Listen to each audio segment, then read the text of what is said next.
बंटवारा या परिवार। जब मझले भाई ने दिल जीत लिया। 3 भाई, 1 बहन और एक घर। एक छोटे से गांव में एक परिवार रहता था, माँ बाप, 3 बेटे और एक बेटी।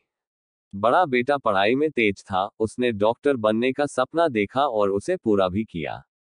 छोटा बेटा भी कम नहीं था, उसने कड़ी मेहनत की और इंजीनियर बन गया।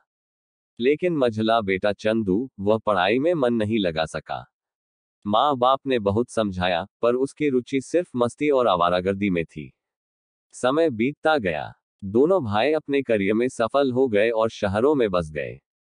उन्होंने अपनी पसंद से शादी कर ली। बहन की शादी भी एक अच्छे घराने में हुई। लेकिन चंदू वहीं गांव में रह गया। अब समस्या ये थी कि चंदू की शादी कैसे हो। वह कोई नौकरी नहीं करता था, केवल दिहाड़ी मजदूरी करता था। अच्छी पढ़ाई लिखाई न होने के कारण उसे कोई अच्छा रिश्ता नहीं मिल रहा था। माँ बाप चिंतित थे। जब बहन मायके आती तो बड़े और छोटे भाइयों से मिलती, मगर चंदू से बहुत कम बात करती। उसे लगता था कि वह उनके बराबर नहीं है। समय बीतता गया। पिताजी का देहांत हो गया। माँ ने सोचा कि कहीं जायदाद के बंटवारे की नौबत न आ जाए, इसलिए उन्होंने गांव की एक सीधी सादी लड़की से चंदू की शादी करवा दी। जिम्मेदारी की ताकत। शादी के बाद जैसे चंदू की दुनिया बदल गई। वह जो कभी कामचोर माना जाता था, अब मेहनती इंसान बन गया। एक दिन उसके दोस्त आए। ए चंदू, आज अड्डे पर आ रहे हो? चंदू मुस्कुराकर बोला, नहीं यार, अब फालतू बैठने का समय नहीं है। अरे, शादी के बाद तो तू बीवी का गुलाम हो गया।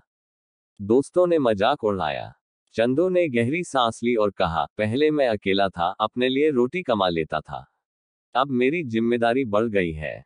मेरे साथ कोई है जो मुझ पर भरोसा करती है। जब पूरा गांव मुझे नालायक कहता था, तब भी मेरी पत्नी ने कभी ऐसा नहीं कहा। एक पत्नी के लिए उसका पति उसका सम्मान, उसका गर्व और उसकी उम्मीद होता है। मैं उस भरोसे को नहीं तोड़ सकता। ये सुनकर दोस्तों को पहली बार एहसास हुआ कि चंदू बदल गया है। बंटवारे की तैयारी। इधर बड़े और छोटे भाई अपनी पत्नियों के साथ मिलकर फैसला कर चुके थे, अब जायदाद का बंटवारा हो जाना चाहिए। हम दोनों लाखों कमाते हैं, मझले भाई की कमाई न के बराबर है। अगर सब कुछ ऐसे ही चलता रहा तो हमें ही उसका खर्च उठाना पड़ेगा। छोटे भाई ने कहा। माँ ने बहुत समझाया, मगर कोई सुनने को तैयार नहीं था। बंटवारे की तारीख तय हो गई। बहन भी आ गई, मगर चंदू को जैसे कोई फर्क ही नहीं पड़ा। वह रोज की तरह अपने काम पर निकला। जब वह लौटने लगा तो दोनों भाई उसे पकड़कर घर ले आए। आज रुक जा चंदू, बंटवारा करना जरूरी है। चंदू ने शांत स्वर में कहा, तुम लोग कर लो, मेरे हिस्से में जो भी देना है, बस कागज तैयार रखना। मैं शाम को आकर अंगूठा लगा दूंगा। बहन गुस्से से बोली, बेवकूफ, गंवार का गंवार ही रहेगा। तुझे पता भी है कितनी किस्मत अच्छी है तेरी कि तुझे ऐसे भाई मिले हैं। माँ ने आखिरी बार मिन्नत की, रुक जा चंदू, देख तो सही क्या हो रहा है। सबसे बड़ा त्याग। बंटवारा हो गया। कुल 10 बीघा जमीन थी। दोनों भाई 5-5 बीघा रख लिए। चंदू के हिस्से में पुश्तैनी घर छोड़ दिया गया। तभी चंदू जोर से बोल पड़ा, और हमारी छुटकी का हिस्सा कौन सा है? बड़े भाई ने हंसकर कहा, अरे मूर्ख, बंटवारा भाइयों में होता है। बहनों के लिए मायका ही उनका हिस्सा होता है।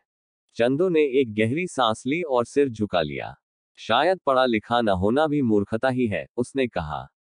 फिर उसने वकील की ओर देखा, मेरे हिस्से की वसीयत मेरी बहन छुटकी के नाम कर दो। सन्नाटा छा गया। दोनों भाई चौंक कर बोले, और तू? चंदू ने मां की ओर देखा और मुस्कुराया, मेरे हिस्से में मां है ना। फिर उसने अपनी पत्नी की ओर देखा और कहा, क्यों चंदूनी जी, मैंने गलत कहा क्या? उसकी पत्नी ने रोते हुए मां को गले लगा लिया, मेरे लिए इससे बड़ी वसीयत और क्या होगी कि मुझे मां जैसी सास और बाप जैसा ख्याल रखने वाला पति मिला। परिवार कभी बढ़ता नहीं।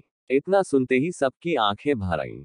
बहन दौड़कर अपने गंवार भाई से लिपट गई और रोते हुए बोली, मुझे माफ कर दो भैया, मैं तुम्हें कभी समझ नहीं पाई। चंदू ने बहन का सिर सहलाया, इस घर में तेरा उतना ही अधिकार है जितना हम सबका। फिर उसने अपने भाइयों की ओर देखा, शादी के बाद बहन को पराया क्यों समझा जाता है? बहुएं जलती हैं, मगर फिर भी जलाई जाती हैं।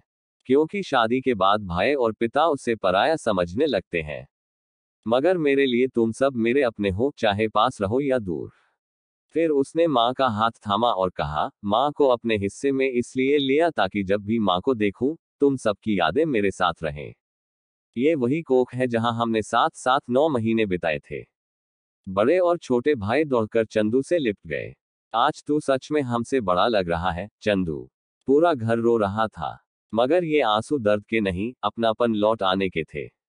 उस दिन न सिर्फ जायदाद का बंटवारा हुआ, बल्कि एक टूटता हुआ परिवार फिर से एक हो गया।